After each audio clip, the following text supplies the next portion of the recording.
You see, there is this news, going round that Nnamdi Kanu is going to be released very, very soon, like pretty soon, like anytime soon. It's just an information going around, though. I don't know if you've also heard that. But then, what can we say? We do hope that the federal government will do the needful, and so the peace will be restored in every region of the country. Everyone, welcome to Matters on VOP 90.3 FM. Here we're about to dissect major stories or major information or happenings in Nigeria at this particular point in time. Okay, so everyone, welcome again. Check your time is 1:37 p.m. and of course my name is Jude Ikami Jude. I've got with me Tunji Abdulhamid. He is a barrister. Okay, let's bring him on board quickly. Beautiful afternoon to you. Welcome to Matters on VOP FM.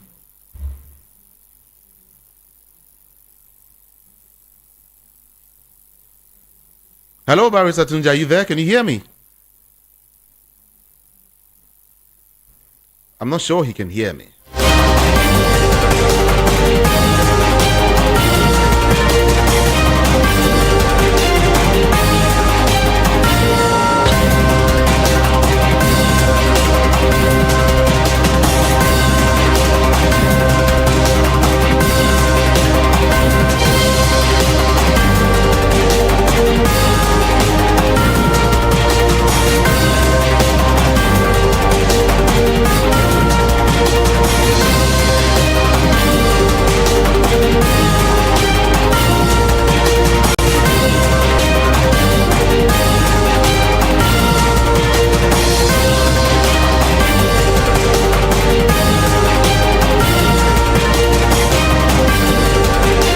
All right, Voice of the People, 90.3 FM. Okay, Barrister Tunji Abdulhamid, are you there? And can you hear me? Hello? Oh, I can hear you. What's happening to you? The audio. Okay. Okay.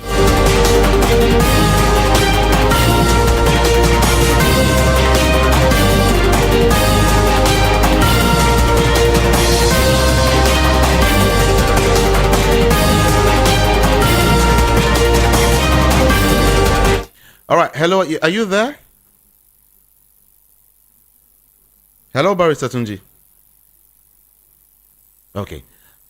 I think while the engineers are trying to sort things out, let's just get talking. All right. Let me bring you up to speed as regards what you should watch out for this afternoon on the show. Like I said, everyone. This is VOP 90.3 FM, and my name is Jude Ikami Jude. It's a free-for-all conversation, okay? Yeah, everyone is free to get on board, and let's get your views, your take, your observation. 0700 903 903 903 is the number. Just to call, but that will be much more later, okay? Again, 0700 903 903 903. But then you can start sending in your messages via WhatsApp. 081 717 56338. That's the number. 081 717 56338 is the number to send all of your messages to, right? Okay, beautiful. Feel free to join us on all of our social media platforms or streaming. Just go there, like us, and follow us. Okay, that is at VOP 90.3 FM. This is Matters. Now, everyone, in case you were just tuning in, also join me via YouTube. We're streaming on YouTube right now. Just run there and let's get your take on, get to the comment section and let's have a beautiful conversation there. Thank you so very much, everyone. All right.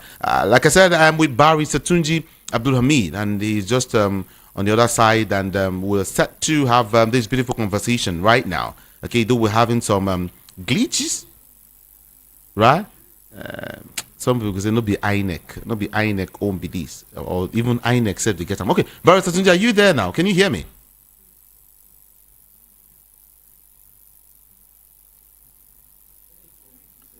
You need to unmute your microphone. Hello, Barrister Tunji, if you can hear me, you need to unmute your microphone. Hello? You need to unmute your microphone. Whoa.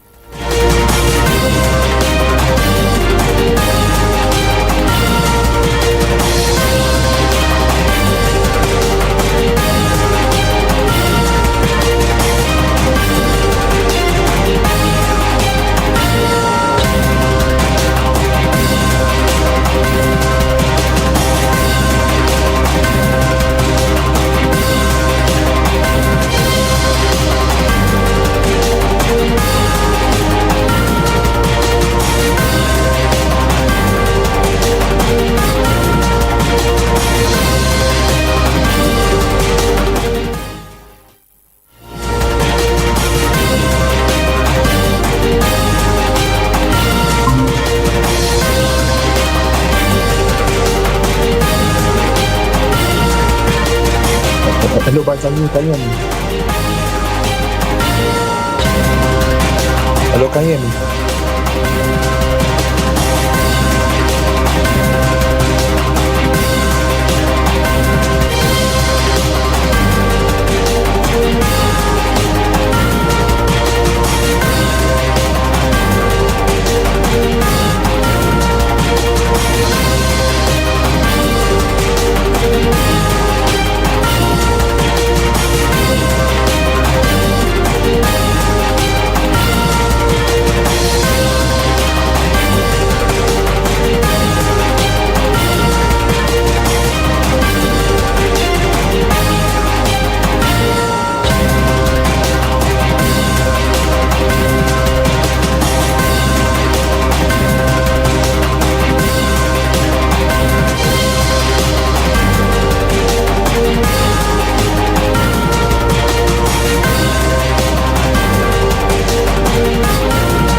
We have been serving you hot and fresh content on radio, and you have been loving it. Now we're taking it further.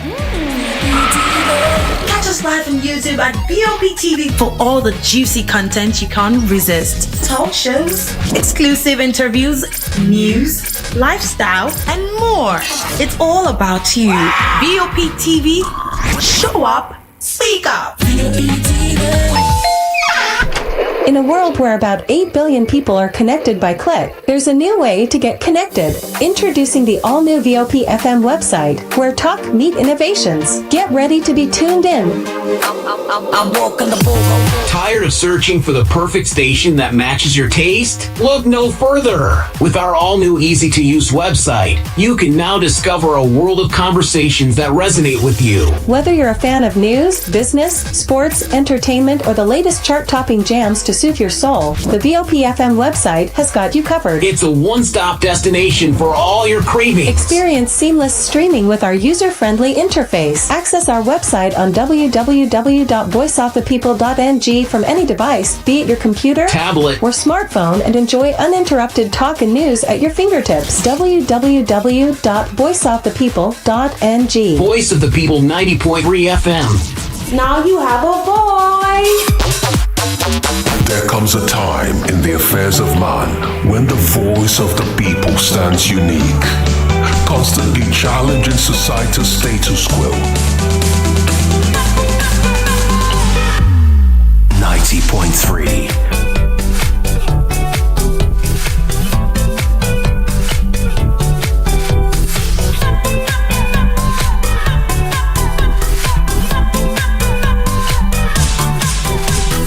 It is a great place of fun and insight.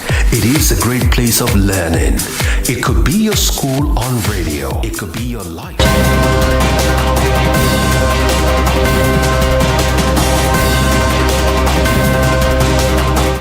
All right. Barrister Tunji Abdulhamid, are you there now? Can you hear me? I'm with you. Oh, beautiful. The devil is a liar. If not church now, we'll not pray. Holy Ghost fire, Holy Ghost fire, Holy Ghost fire, Holy Ghost fire. We must have this conversation today. We must talk. Anyway, welcome to the show again. Like I said earlier, welcome. Thank you for having me. It's my privilege to be with you. Yes, good to have you join us today. All right, everyone, quickly, let's get talking. First of all, I want to drop some information, yes, here and there, and then we just okay. Let me begin with this one. Big information everywhere. This one says that the Yoruba Nation agitator, Mr. Sunday Adeyemo, also known as Sunday Igboho, yesterday issued a fresh eviction notice warning all notorious headers who continue to kidnap and rob people in the southwest zone to leave immediately. And I hear some people are saying, well, Sunday Igboho don't start again. Oh. This is another one again. Oh. They waste time at all. They're doing own straight up. You understand? And he spoke in an audio message yesterday. Though the veracity of the notice remains cloudy, the activist may have acted on the cries of his people from the Okeogun area of Oyo State who constantly experience all forms of vices from the headers. An indigene of the affected places, told us that the headers have renewed their hostilities by kidnapping, killing, and preventing farmers from going to farm. Barrister Tunji Abdulhamid, let me bring you here. Renewed hostility. Government hasn't been able to do anything. Sunday Igboho is coming up to he started raising that alarm again, sending eviction notice to all of these guys to quit Oyo State, to quit. In fact, he's saying this entire Southwest, to quit the entire Southwest. Do you see that this guy is, or do you see him coming up with a different strategy this time around? Because the last time they were asking for Ududua, and this time around he's coming back again, re-echoing what he said earlier, that the entire headers should leave the Southwest. What do you think, Barrister Tunji? I think that has always been part of his agitation. He has always been fighting against this S-men, the killer S. I will not. I want to acknowledge the right of Mr. Igboho to defend his people, to defend his community, to defend himself. However, I want to place it on record that, look, if Mr. Igboho should take any step, he should be in line with the law, lay down law, because I don't know the capacity in which Mr. Igboho is talking, and I don't know whether or not that was actually what he said. Because sometimes when you look at this paper headline, they'll just give caption that will make them say paper, that give directives. It may not be that. He may just be giving advice that, look, if you know you want to commit crime in Southwest or anywhere in this part, please stay away from this part because we won't allow you to do that. I'm not sure he's asking them to vacate, otherwise he will do anything. If Mr. Igboho is not government, he's not a part of the government, and he cannot on his own direct anybody to live anywhere. If anybody has committed crime, he has the right to report. And if the crime is being committed against him and he's in a position to defend himself at that time, he can also defend himself. But it's not for him to go ahead and say, I am waiting for you, I am going to attack you if you do this and that. No. He should go through the process of probably reporting to the police, probably to the government, or probably ask a government to engage him on behalf of the government, because I don't know the capacity in which no individual has a right to send anybody out of any quick notice from anybody anywhere. I'm not trying to justify anybody committing any crime or killing anybody. I'm trying to say, look, if you are fighting a proper fight and you are fighting it in the wrong way, you become what's it called, liable thereafter, and then you may be alleged of illegality thereafter. Just like what is happening to Mr. Mercy Nnamdi Kanu. You know, you have been told he's fighting for his people, and what he's doing is today is being seen as crime, and it's in detention. So I'm trying to. But Mr. Tunji Abdulhamid, this was the same thing that people said, you know, then a couple of years ago in Benue State, that no one has the right or the monopoly to ask any other citizen of the country to vacate or quit a certain area. And look at what Benue State has become. Now, I guess Igboho has been raising this alarm for a very long time. These guys have been killing, have been raping, have been destroying, and have been doing a lot of things, you know, in that area, you know, your state. And you are also aware that the government of the day hasn't been able to do anything about it. And here you are asking or saying that Igboho has no right, or nobody has any right to ask any other person in the country to vacate, some certain area. I mean, we understand that it's not the duty of Igboho, but then the government itself is not coming to want to do anything about it. That's what we're talking about. So that it won't look like another Benue State tomorrow. So should we now take law into our hands and say because the government has failed to do its responsibility? What happened to us protesting to the government to say, please save us? What happened to us taking the proper step, legal step? To the government, you said? Yes, you see, no matter what, what if the government has failed to do its responsibility? There is a responsibility that you cannot on your own take up without the approval of the government. You can't become a security. You can't go and buy gun now and start saying going around openly with it and say because the government has decided not to protect you, you want to protect yourself. Can you do that? Say because if they want to attack me now, the government will not be there. So let me buy gun and let me flaunt it, and everybody will know that I have gun, the unlicensed gun, and you start using it. Is that normal? Even though the government has not done the right thing, we know. So we still have to hold the government into account and put more pressure on the government to do its responsibility. Or you can see, I'm not saying if you are attacked, you are not supposed to defend yourself. You can defend yourself. But it's not for you to start giving people directive to say quit. Yes, maybe. Yes, it's normal. But if you are giving instruction, you are not government. And if all of us continue to do that in the name of government that failed us, then everybody will become law unto himself. And then it becomes we have a situation whereby the what's it called? How do they call it? The mighty will be ruling. Will be detecting whatever happens in the society. So I think no matter what, that we have law, we still have processes, we have procedures. And that's what I'm saying. I'm not saying you can see, like I said, Nnamdi Kanu now. Where is he now? Was he not fighting? He said he was fighting for his people. Well, he was agitating by his people have been marginalized, or he wants a situation whereby his people are not protected. Where is he? Where is Mercy now? Mercy is in custody because the government believed that he didn't take the right step to seek for his whatever he's looking for, and that is the reason why they have a grant to say we are holding you. So I don't want the situation. You also recall that Mr. What's it called? Igboho just returned from Benin Republic just because he was detained for a similar issue like this. So I think he need to, if truly that was what he said, he need to tread softly and act in line with the law. I'm not saying he cannot defend himself. I'm not saying he cannot defend his community. I'm not saying the government has done the right thing. So, but we cannot take law into our hand. I cannot become law unto ourselves. If everybody should go and say, this is my community, you are this, you are that, I allege you.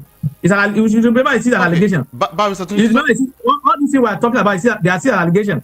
Nobody has been convicted among them, has been taken and said, look, you are guilty of this act you are committing. Therefore, don't step here again. No, none of them. We are still talking about allegation now. It's an allegation against these people. Some people refer to this issue as a local government issue. Like the local government area is supposed to address this issue, or a traditional issue where, you know, the Obas are supposed to also address this issue. But for a while now, we've not heard any of this. Now, if you recall what Igboho is saying, he said, in quote, all Fulanese should leave the bush in Okeogun. The forest does not belong to you, belongs to us. He added that he is also waiting for the Obas in all parts of the Yoruba land to speak up if they are witnessing attacks from Fulani people in their own domain. As claimed in the audio, Igboho made it clear that he is not fighting any government, any governor or government, but he is ready to show the headers troubling his people out of the zone.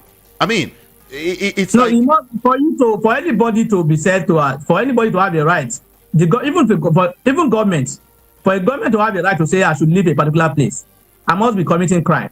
The government must have established that I have committed crime. In this circumstance, as far as I'm concerned, what Mr. Igboho is talking about these people is an allegation. It may not be popular. People may be saying, we like sentiment in this country. People may say, no, are you saying these people don't kill people? Yes, until they are convicted, until they were arrested and say, look, it remains, even if they are arrested, it's still an allegation. So what Mr. Igboho is saying is an allegation against them. He doesn't have his own evidence to say, look, these are the people, they've killed these people, they've killed that people, and therefore I want to, even if they are, let them assume they're not considered, I'm not supporting, that people have been killed by them. It is not in the hands of Mr. Igboho to take laws into his hand. It is a duty of the government to protect people.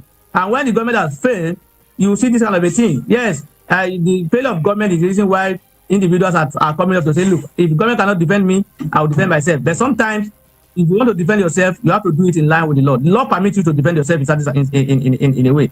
And when you have to defend yourself, it's not you that will instigate that particular act and say, in the name of I'm defending myself. No, it's not done. I'm saying that, look, we should not allow sentiments to support what to make an individual be stronger than the state. In other words, an individual will not be commanding. I want to ask, in which capacity is Mr. Igboho issuing the quit notice, if at all is doing that? In which capacity? Is it the government? Even an Oba that is recognized by the government cannot do it. Even the state government cannot do it, except those people are alleged of committing crime. And if they are alleged to have committed crime, they arrest them. It's not for you. Nobody in this, anybody, I can see anywhere I like in this country. In as much as I'm not committing crime, in as much as I'm not trespassing, I'm not doing anything that is wrong in line with the law. And if I've done anything that is wrong in line with the law should take its course on me, not individual saying or commanding or directing that social persons, social people. It will be likened to an individual taking law into his hands. That's the way I feel. Okay. Quickly, there are several issues, coming back to back, dropping, back to back here. Direct your gifts to poor Nigerians. Obi makes 63rd birthday wish public, saying that everyone should direct, whatever you want to give to him, direct it to the poor. The needy in Nigeria. But before we get to that, I just want to move gradually because there is a big. I've collected those things on his own. Share it to people who want to give it to. People will not do that. Okay. People will do that again. We like eye service in this country. They will have prepared to give it to him directly, and then if it's not that they're not giving directly, they may not even do anything to anybody. All right, I want to build a case gradually because I also hear that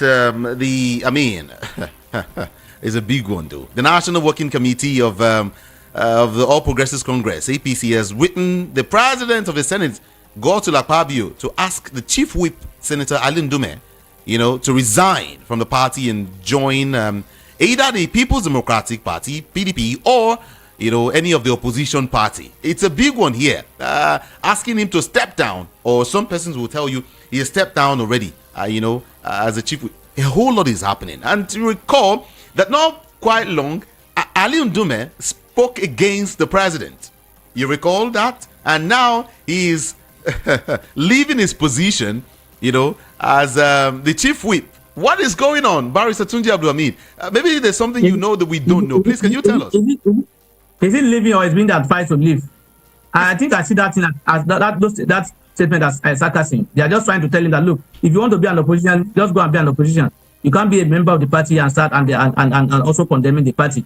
Probably that's what they're trying to say. I think they're just trying to do a kind of if you want to be with us, be with us. If you don't want to be with us, go to opposition, and we'll see you as an opposition. Because in this country, once you say the right thing, once you tell the government the right thing, you are seen as an opposition, or you are seen as enemy of government. So, listen. Some persons. Induma is being seen as enemy of the government. It's been seen as opposition for saying what he believes is truth. Some persons has it that, or some major newspapers in Nigeria, some sources, so to speak, has it that the Nigerian Senate today replaced replaced him with Senator Mohammed, Tahir Monguno as chief whip. He has been replaced.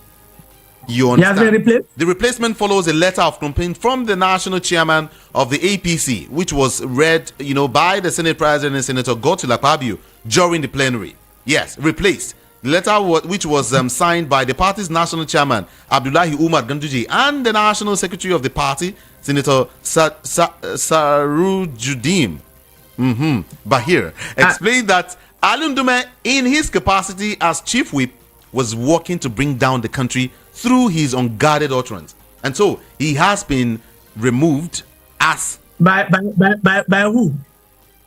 By the national chairman of APC? By the All Progressives Congress, the national chairman of the ruling party. Are they part of the National Assembly? Who determines the leadership of the National Assembly? Is it the APC or the National Assembly? No. The thing is, the information says the Nigerian Senate today replaced him with Senator Mohammed Monguno. Nigerian Senate or the APC? I can't hear you. I want to hear you. Okay, look at it. Let me break it down again. I said that the Nigerian Senate today replaced Ali Ndume with Senator Mohammed Monguno as chief whip. Now, the replacement followed a letter of complaint from the national chairman of the party, which was read by the Senate President, Senator Godswill Akpabio. Do you get it now? I can hear you. Yes. It was a complaint by the APC national chairman. Following that letter, the Senate had to ask him to step aside. That is information I'm getting here.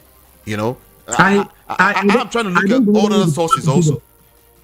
I don't believe that is proper procedure. Oh, really? If at all, except you are telling me that it was debated by the National Assembly. There was voting, and then they say, look, by the APC caucus, and then they say, well, anyway, since it's coming from the national chairman, they will have they will see that as a party affair, and then all of them will be in support of it. If it's supported by members of the National Assembly who are members of APC, I think it will be in order. But it cannot be just because the APC chairman sent a letter and that will on his own be the reason why it will be. But yeah, if it has been removed, well, that is the punishment for speaking out. As far as he is concerned, if you are in any event, I don't even pity him because he's just saying what he's saying because maybe he's been shut out of the caucus.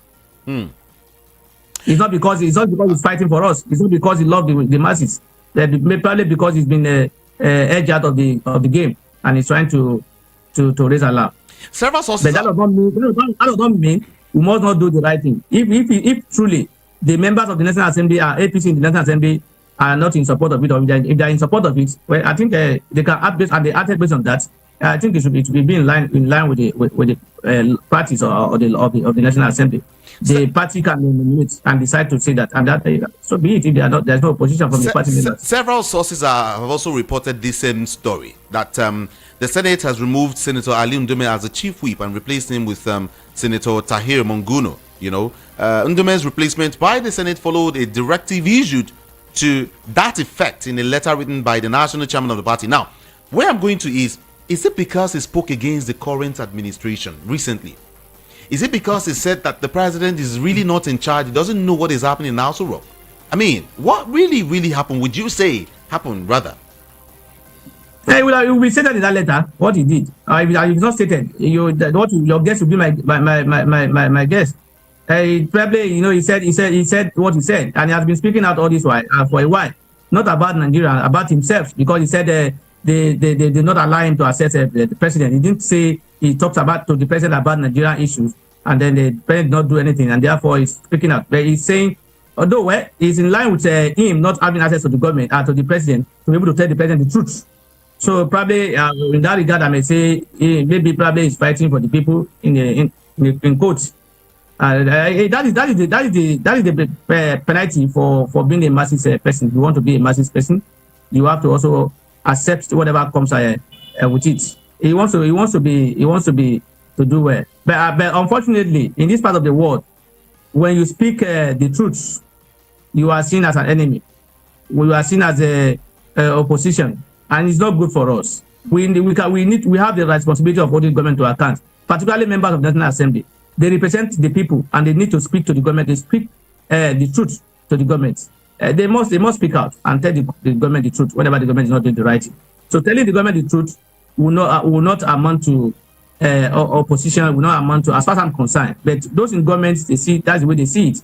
They see it as an opposition. So once you are in a particular party, if the party is not doing the right thing, you don't speak. You just keep quiet. The first state, the wife of the president today said the same thing, similar to when I think Dino Melayo or something, that time it was in APC, was raising an issue regarding the borders on APC issue, and he was told to go to that. You see, are you now an opposition member?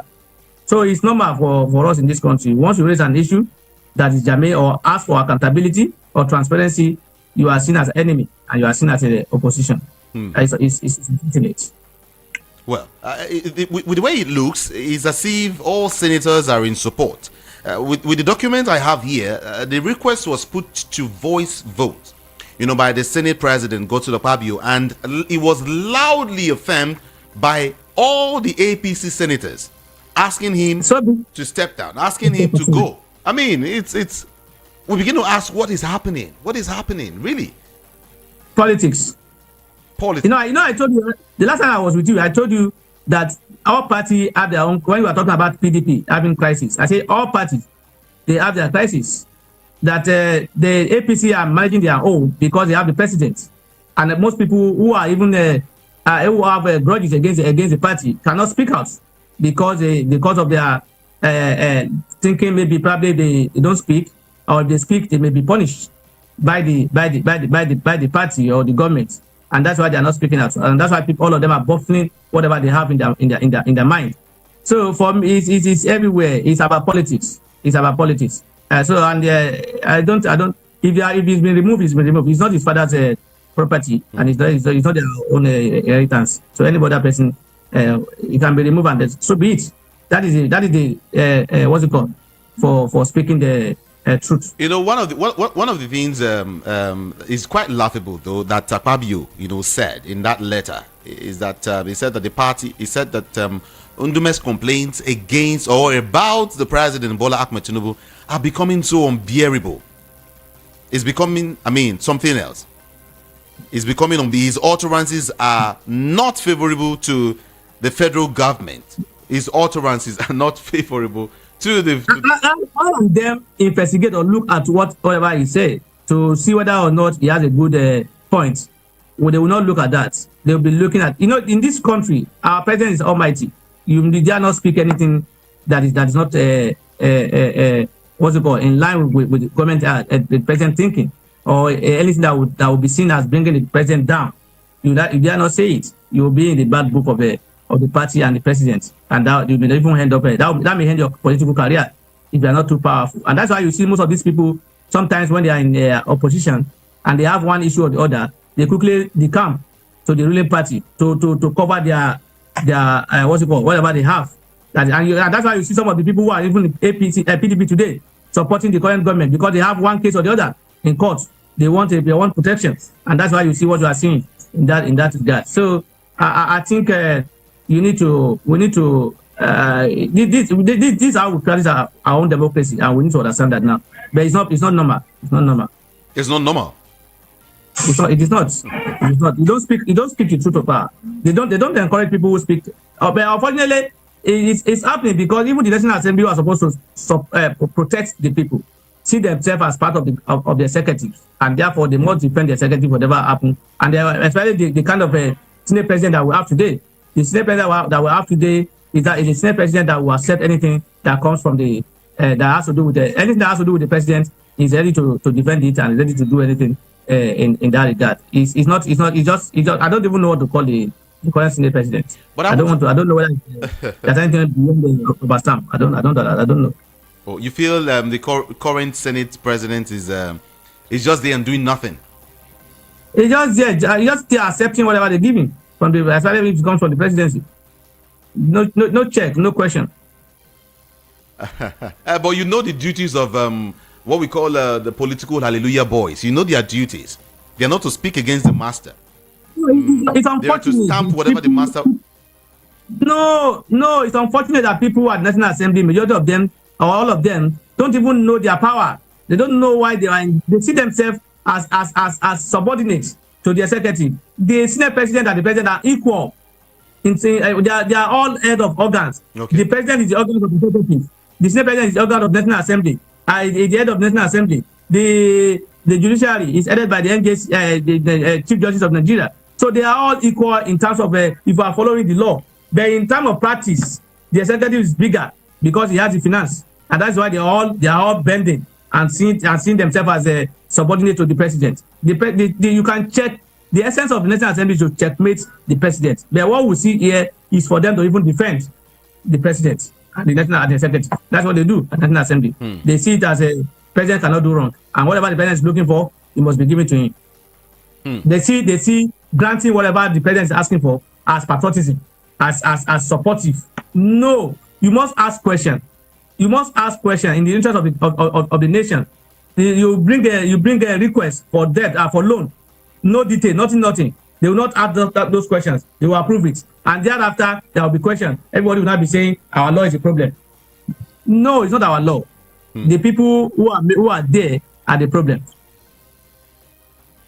All right. Let me also take a trip to Edo State and let everyone know what is happening. All right. I hear that Justice James Omotosho of the Federal High Court in Abuja today voided the impeachment of Philip Shaibu as the deputy governor of the state. It's another funny one. I am raising this because you are a barrister, you know. We hear one judgment today, we hear a counter judgment tomorrow, and then the masses are just thrown into a state of confusion, all right? Especially what is happening in Edo State right now. Justice Omotosho, while delivering judgment in the suit, ordered that Shaibu be reinstated to office because the Edo State House of Assembly failed to comply with due process in impeaching him. You know, Justice Omotosho also said, or he actually set aside the appointment of the new deputy governor who replaced Shaibu. That is talking about Omobayo, right? Yeah, the current Edo State deputy governor. The court held that the allegation on which the House of Assembly based the impeachment proceedings was untenable in law and did not constitute gross misconduct. Barrister Tunji Abdulhamid, how would you interpret this? It's very simple. It's very clear. It's very clear. You just said it, that the court said the process was not followed, and that's why I've been saying that if you don't follow the processes, you will get a result that will be set aside thereafter. If truly the court has found that they didn't follow the process, the court has made an order, and I know that order will be appealed against, and then it may be there until the external will expire. They may be in court until the Senate will expire. I don't know. I know they will appeal, go to court of appeal, and go to Supreme Court on this matter. As far as I know, but the court has ruled, and that what I am not in a position to determine whether the court has was right or wrong. But I wasn't in court. I wasn't part of. Even if I'm part of the case, that is the decision of the court. That is the way the court sees it. So the court may not be right. It may be wrong. It may be right. It depends. That is the way it sees it. So I know that probably, not even probably, the matter will be appealed against, and it will go to the court of appeal. So, but it's a lesson for us. We need to do things in line with law, and that's what I've said earlier in the case of Sunday Igboho, that doing things against the law may end up, if the right thing may become a wrong thing thereafter. So, if there are processes of impeaching a governor or a deputy governor, but most times we don't follow it. I'm not saying this what happened in this. Those instances. I'm just saying generally, we have a situation whereby people will just, in this country, when they want to pass law that has to do with negative effects, that you see them pass it in a day. or 2 days or within hours it will be passed. But when it has to do with a law or bill that will be beneficial to the masses, it will take months and years before it could be passed. Because the processes are not being duly followed. So the processes are clearly highlighted in law, but most times it's not being followed. I'm not saying this is what happened in the case of Shuaibu now, but that's what the court has said. The court has said there is no due process have not been followed, and therefore it's been set aside. So be it. They have to obey it or accept the appeal against it and ask for stay of execution of the judgment. Okay. All right. But still in Edo State now is a twist, or a twist is what I'll call it. The Federal High Court, sitting in Abuja today again also held the nomination of Dr. Asue Ighodalo as the PDP candidate for the 2024 Edo State gubernatorial election. That Asue, it will remain the PDP, gubernatorial candidate in the election, and nothing will happen. The court's decision delivered by Justice James Omotosho came in a judgment on the suit marked the court dismissed the case filed by Philip Shaibu also, who claimed challenged Ighodalo's nomination as the PDP candidate. But basically right now we hear that the Federal High Court has affirmed Ighodalo as the PDP gubernatorial candidate. Do you think it's Uhuru yet for the PDP in Edo State? There's still a lot to orders to cross, because there are other. I'm aware that the earlier order of the courts, which set aside his nomination. No, not even his nomination. It wasn't set aside. He only asked that the delegates be allowed to participate in the process that has been concluded. So that has to also be cleared. They will have to go and appeal on that. So it's not Uhuru yet. It's not concluded yet. But I will not be surprised if eventually it's clear, because the case is clear. The case is clear. The Mr. Philip Shaibu, for me, does not even have locus to challenge that primary, because he did not participate. Okay. The delegate in the other case, they have no, they don't have locus as well to challenge that primary, because the law is clear that only aspirants who participated in the process can challenge the outcome of the primary. So those delegates, were they part of it? The answer is to me no. But the matter is still pending. Probably they've gone to a court of appeal. I'm not aware. So I will not say more in that regard. But I will not be surprised if the candidature of Mr. Asue Ighodalo is affirmed by the court. Voice of the People, 90.3 FM. Quickly, I just want to touch on these stories, because a whole lot of persons are joining us quickly right now. Okay, let me not bring in the strike issue. The protest issue. I just want to give out this information to everyone. Okay, the federal government has predicted that 94 towns are at risk of about 5-day flooding beginning Tuesday, July the 16th, and ending on July the 20th, 2024. Okay, yeah.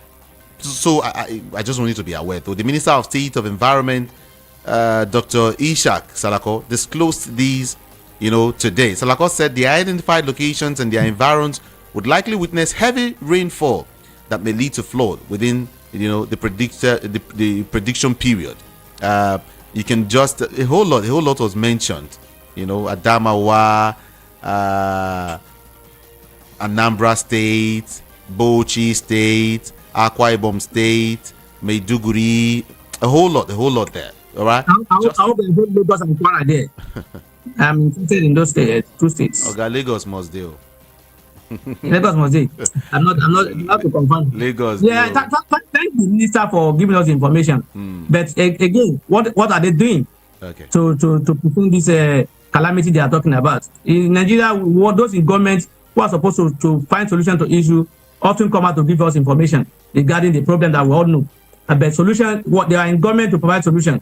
But what they will be doing is to give you information and leave the solution to the society to provide on their own.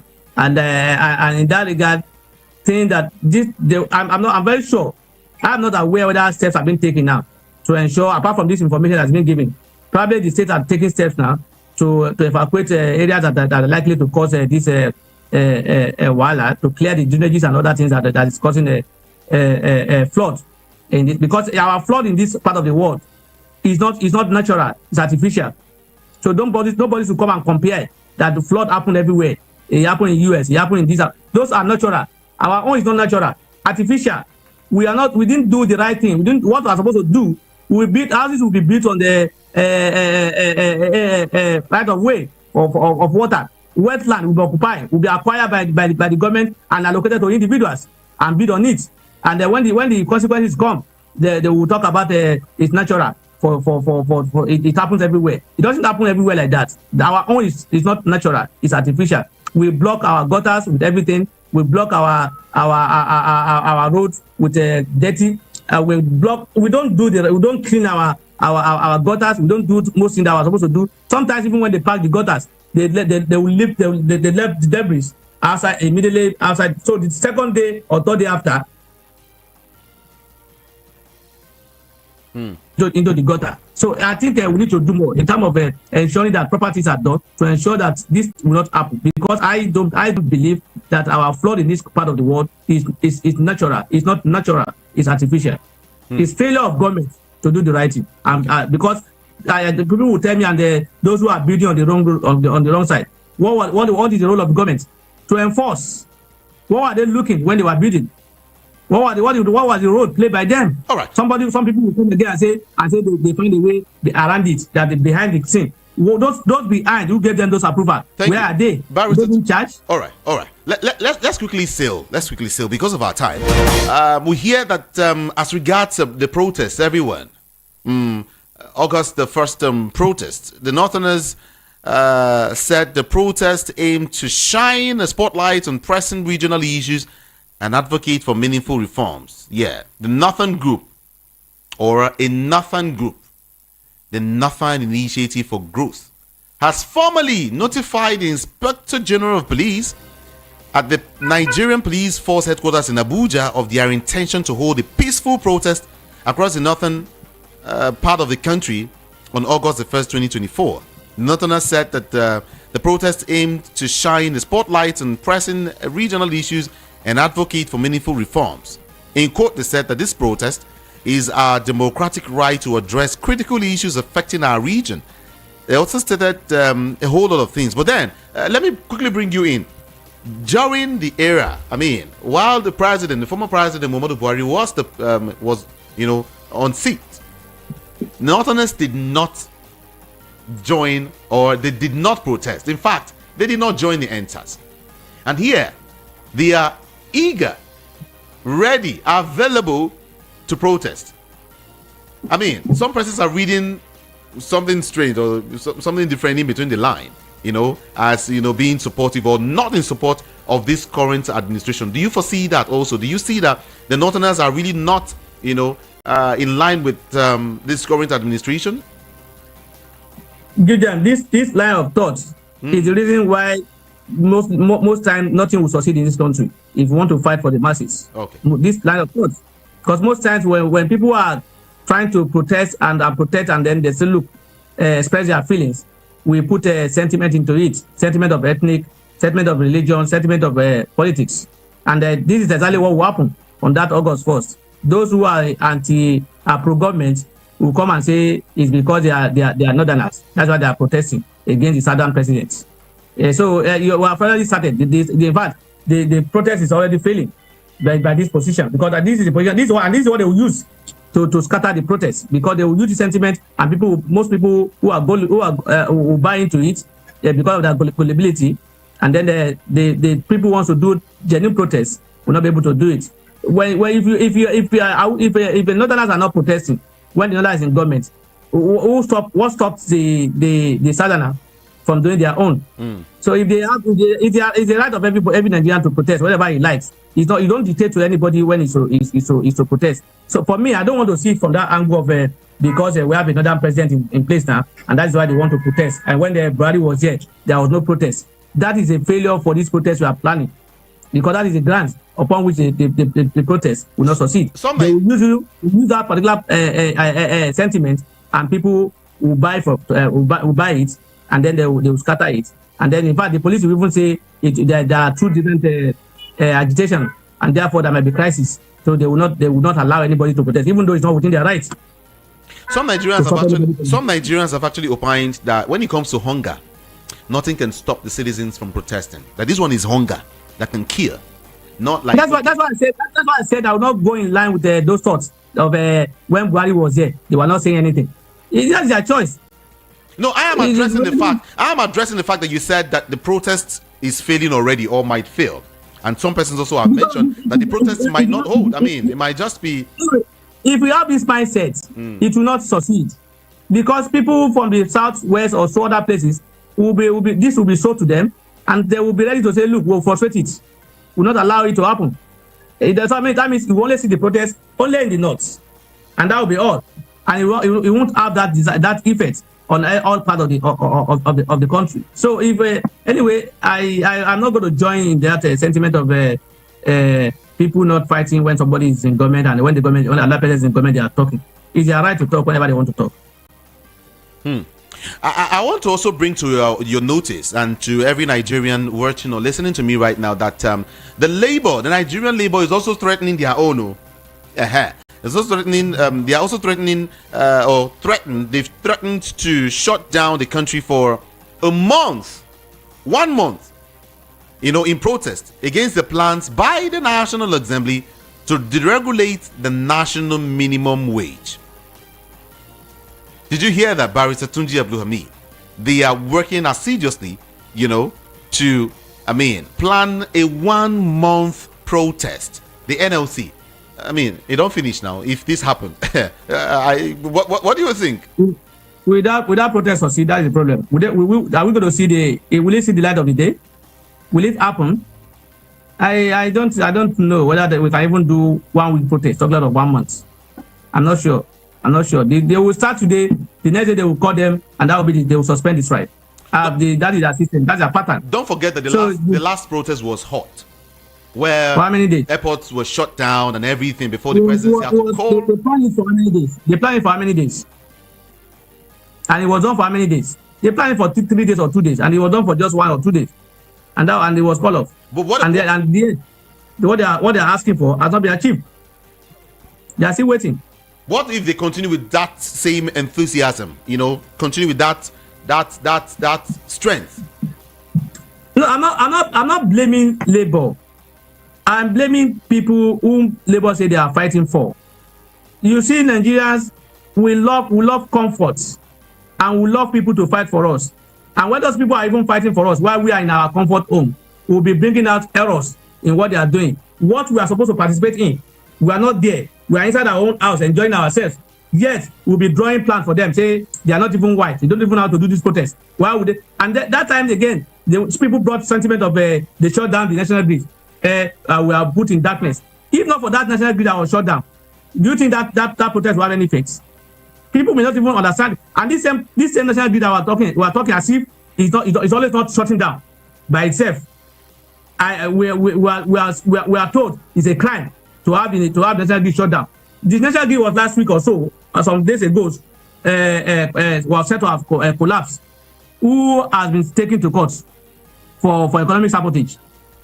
Who has been held responsible for that? Nobody. Then if you have to be labor that say they are going on strike, and those who are supposed to be in charge of that national grid decide to join the strike, and then we now have collapse of a grid. People will come in. What is kind of this? What kind of economic sabotage is this? We are selfish. I will not blame labor. Labor, if they don't know, if they want to do strike or protest, if they do it within 2 or 3 days, if they don't call out, Nigerians will even stone them and say, you people are making us suffer. You are suffering us. They don't want to sacrifice anything. Most Nigerians don't want to sacrifice anything. They just want to enjoy. That's all. So labor sometimes, whenever they want to do their strike, they look at the situation of things. If you go on this strike, people who are fighting for will suffer, and if you allow them to suffer, will be blamed. And if they now consider that and call up the strike, people will say they are not firm in their decision, or they've been bought. So it's a very dicey situation. But I don't see labor doing 1 month strike. I don't see them. They cannot do it. I don't even see them doing 1 week strike or protest. Sorry, I don't see them. Within one day, 2 days, they call it off. That's all. They will call them for meeting. They will call it off not because their demands have been met, just because they've been called to come and attend meeting. They will suspend it, and then at the end of the day, they will hang them somewhere, and nothing will happen. It's a sorry situation for me, as far as I'm concerned. I will not totally blame the labor for whatever they are doing. That's not in terms of trying to consider situation of things by not going on strike per se or trying to call it off. Do you really think that this strike will hold? Even if it does, do you think anything will come out of it? Like Nigerians will say, anything will come out of this? That is my point. I said I don't even see Labour going for 3 days protest, total of 1 month. I've said it, and I don't even see them doing 3 days total of protest because Nigerians will not. Nigerians, it will be affected by it, and same Nigeria will be shouting, "Labour, we are tired. Don't kill us. We can't go out. We can't eat. This and that." So no sacrifice, nobody, and those who are pro-government will do everything possible to make them look like to blackmail them and make them look like they are sabotaging our country. And then in that regard, the government too will join, and then everybody will see them as bad people, and then they will decide to call off. It don't take them 2-3 days at most. If I thought they were going to, I'll be surprised if they won't do 4 days or 3 days. 2 minutes before 2 minutes just before I let you go. Let me take calls now. Just 2 minutes with you now. The IPOB, have said that the health condition of Nnamdi Kanu is deteriorating. Hence, the federal government should release him to avert any danger. You want to talk on that quickly before we leave? 2 minutes, please. What they should be asking for is the government to provide a medical facility for him. If it's but I don't see why it should be in detention, because for me, if you have a case against somebody, go and do your case and then let's know. This case is how many years now? No, nothing has been achieved in terms of prosecution. So for me, I don't see the way the thing is going. If you don't have a case against him, let him go. And if he's saying he's sick, take him to hospital. Let him be properly taken care of. It's not. You can see Emefiele was also refused on the kind of medical. And the last day, they said you can be treated in Nigeria. You don't have to go anywhere. So if they know he can be treated in Nigeria, let them take him to that hospital where they believe he can get proper treatment. If they don't want to release him, I don't see reason why he should still remain in detention. If you have a case, take him to court. If you don't have a case, leave him. No, what people are saying is release this man and let him go, not to go and treat him in any hospital. No, I'm not. I will not. You see, I'm not going to justify that. I'm not going to say that. Okay. Because if you are saying that just because his name is Kanu, let's go to prison and can bring out everybody there and say because they are sick or they have one thing or the other, release them. Let them go and treat themselves. So if you have a case, what you'll be fighting for is for the government. Thank you. To ensure a speedy trial of him if they have any case against him. Thank you so much. Thank you so very much, Barrister Tunji Abdulhamid. Thank you, and thank you again. God bless you. Thank you. Thank you. Voice of the People, 90.3 FM. Let me open the studio lines. All right. I know you want to say something. I trust you. I know now. You, especially you. You will say something. Okay. It's your turn now. 0700 903 903 903 is the number to call. WhatsApp 081 717 56338. 081 717 56338. 0700 903 903 903. Keep all of your comments very, very civil. Like I'm saying, mind your words, mind your statements on radio. Okay, it's a national radio. Take it easy, keep it calm. 60 seconds for everybody. Like I mean it. 60 seconds for everyone. Just call in, pam, hit it, and that's it. All right, move away from your radio set or turn down the volume so we can hear each other. Is that good? Thank you so very much. Let's start from here. Hello, afternoon to you. Yeah, good afternoon. Good afternoon. Good afternoon, Jude. Yeah, let's go. Good afternoon. Yeah, good afternoon. Yeah, this is Poripa Modofi. Okay. Yeah, your guest spoke very, very, very well. But just that, I understand that he's a gentleman kind of person. You see, he can't imagine himself if I never wish this for him, child. But some people in the north, some people in the east have been killed, all their family dead, and nothing, and they are just alone. So if someone finds himself in that situation, the person will first of all keep the constitution one side. I have to defend himself. I have to fight those. So that's similar to what the Igboho is doing. They cannot sit down in his house and see foreigners coming to invade them and even kill them. You understand me? Which we even turn down to even reduction of food and some other things in the country. You understand me? Yeah. So that's one thing I just think I should point out. The man is good. He spoke well, but in that angle, that thing is changed, man. They didn't go with me. You understand me? So that's it. Thank you, Julie. All right. Thank you so very much. Thank you. Thank you. Yeah. Hello, good afternoon to you. Hello, sweet and sweet. Good afternoon. Good afternoon. Patoma calling from Oshodi. Let's go. Let's go. You see, I want to talk on Nnamdi Kanu and his release, the prospect of his release. I don't see Tinubu releasing Nnamdi Kanu. Also, I see Tinubu has an act to grind with people. You see, I remember two of his comments. Hello? Two of his comments. Now, where now? Sorry. I guess it's your network, Shay. Oh.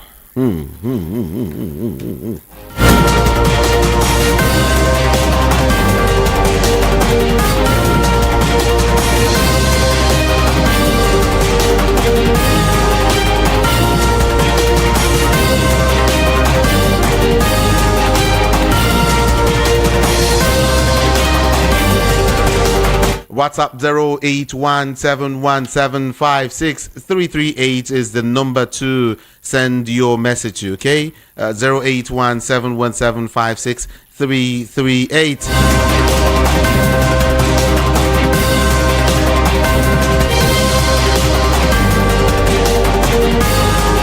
All right, don't worry. I'll take your calls, okay? If you want to call me on WhatsApp, you're free to do that. Yeah, 08171756338. Okay. Let me quickly, because of our time. Check your time now. Is let me just hurry up with this. Could we have been infiltrated by known enemies, or are they invited in? And if so, is it too late to yank them out? Is Nigeria in deep trouble from different fronts, and that includes economy, security, leadership, and many others? But how do we get out of all these mess, my people? Okay, you didn't drop your name there. It's okay. Dave from Festac, thank you so very much. Thank you. Always following me up, Abby. Okay, I go bite you one day. Hey, Mr. Barrister, Sunday Igboho is a millionaire. He's also fighting for you and for your family members. My name is Atolagbe Abiodun. You can see how Tunji Ojo is talking. Please, Yoruba, let's join hands with Igbo to transform this country. Igbos have knowledge. Barrister Sunday. Huh? What's your name again? My name is Atolagbe Abiodun. Okay. Igbo should join hands with, or Yoruba should join hands with Igbo to move this country forward, right? That's what you're saying. Okay. It's all right. Good one.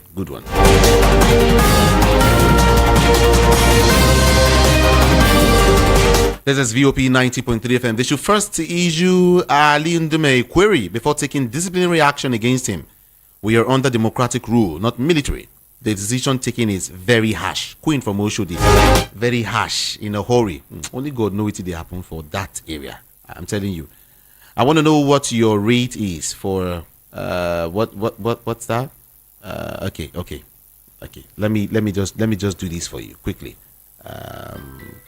VOP 90.3 FM. Let me take your calls now. WhatsApp 0700 903 903 903 0700 903 903 903.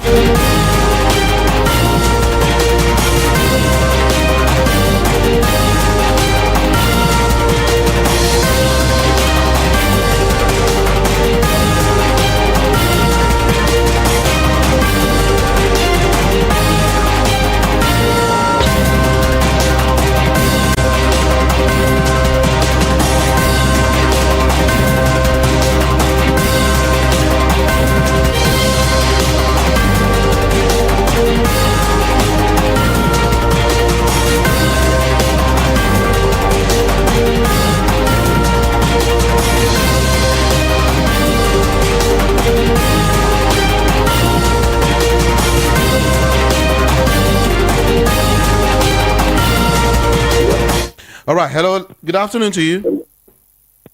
Good afternoon, Kanu. Good afternoon, Mr. Bear. All right. Let's go. I just said that Nnamdi Kanu was using people in prison to give example of Nnamdi Kanu. What'd you say? And court has handed in bail. The federal government releasing in accordance with the law. They are not, they don't touch him at all, they don't find him good. The one they outside, the Nnamdi Kanu one there. And then do the speaking, everything is speaking is rubbish. Talking rubbish, I don't know what to do. No, mind your words on radio now. Come on. Hello? Are you there? Uh-oh. It's okay. Well, please, just take it easy. Mind your comments. Mind your words on radio. Okay? I know you're vexed, but please take it easy. Always take it easy. Please calm down.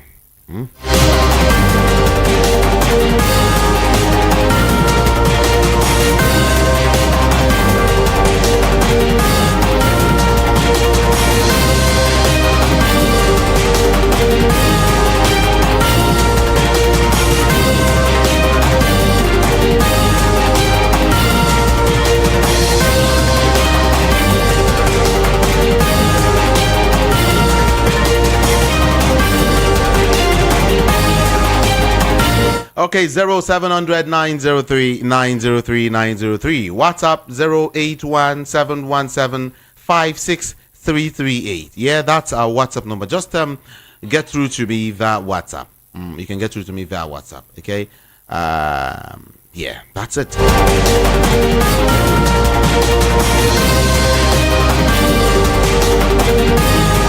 All right, I was saying for your benefit, I was saying that the Nigerian Labour Congress yesterday threatened to shut down the country for a month in protest against plans by the National Assembly to deregulate the national minimum wage. NLC's threat came as the nation awaits a new national minimum wage following months of negotiations between organized labor, the federal government, and the organized private sector.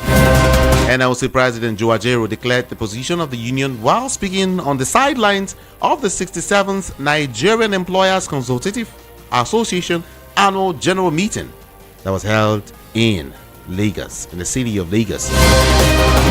And now I quickly want to take you to Kogi because of our time. It is 2:44 already. Former governor of Kogi State, Yahaya Bello, has ignited a fresh move to suspend his planned arraignment before the Federal High Court in Abuja on the alleged 82 billion naira fraud charges.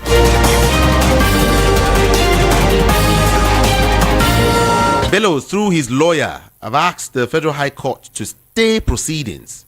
In his ground was that he had filed 2 notices of appeals at the Court of Appeal in Abuja, challenging the jurisdiction of the court in Abuja to determine the criminal charges against him.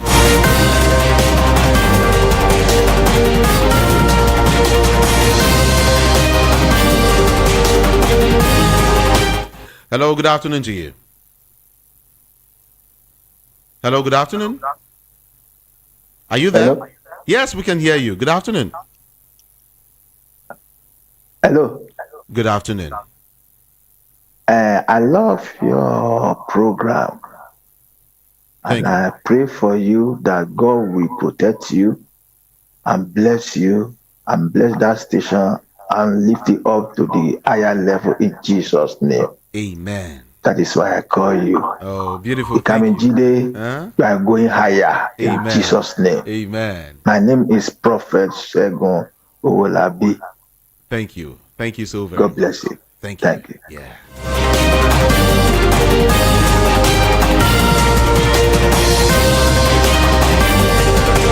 All right, Bello said that his appeals have been entered and that the record of proceedings of the High Court had been transmitted to the Appellate Court. And don't forget, I also told you that the indigenous people of Biafra have said that the health condition of its leader, Mazi Nnamdi Kanu, is deteriorating. Hence, the federal government should release him to avert any danger. You know, the pro-Biafran group, in a statement by its spokesman, Ima Powerful, today said that the federal government is intentionally provoking IPOB by refusing to release its leader, even when the courts have ordered his unconditional release. You know what? Don't worry. Tomorrow I'll be here to, take more of your calls. I am sorry I will not be able to take any more calls right now because of my time. I need to leave immediately. My name is Jude. Ikami Jude. I'll be here tomorrow, 1 p.m. Catch me here every weekday. Yeah, between 1 and 3 p.m. I do this every weekday. I'm sorry, okay? I'm sorry. For some reasons, I have to leave right now. But I will join you again tomorrow by this special grace of Almighty God. Now, on social media, we can talk more there. Ikami Jude is my handle everywhere you go. Just type it. IKAMIJUDEH. Put it together. IKAMIJUDEH. I love you so much. Good afternoon, everyone. I'm out of here.